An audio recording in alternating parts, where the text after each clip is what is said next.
Ils étaient 50 lauréats au total. L'émotion se lisait sur leurs visages reconnaissants, visiblement touchés par cette marque de générosité de la part des mécènes et autorités administratives, auteurs de cette bourse de formation.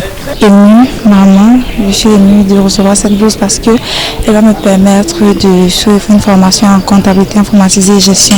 La comptabilité qui est une matière que j'affectionne depuis le secondaire. L'octroi de cette bourse offre à ses apprenants un package exceptionnel en termes d'accès à la formation.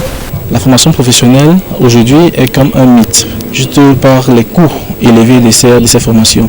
Donc nous avons eu la chance, du moins les jeunes, l'arrondissement de Yaoundé 3e et d'ailleurs, ont cette chance de bénéficier de cette bourse. Et cette bourse couvre déjà 50% de leur scolarité. Un geste qui traduit la volonté des partenaires et du gouvernement à encourager l'insertion socio-professionnelle des jeunes. Nous impliquons à ce projet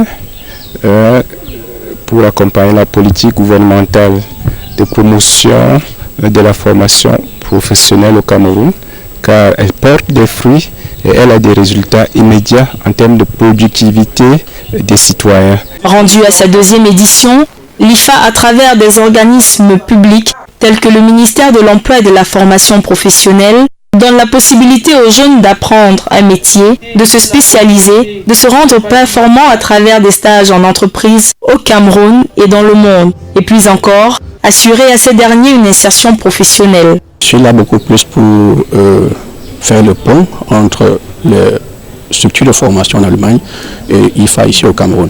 Mais je pense que c'est très important pour nous, de la bonne technologie, du bon savoir. Un sentiment satisfaisant pour son promoteur qui n'a pas manqué d'adresser des mots d'encouragement à cette jeunesse. Il a par ailleurs invité celle dubitative à rejoindre l'équipe avant la clôture prévue pour le 10 septembre prochain.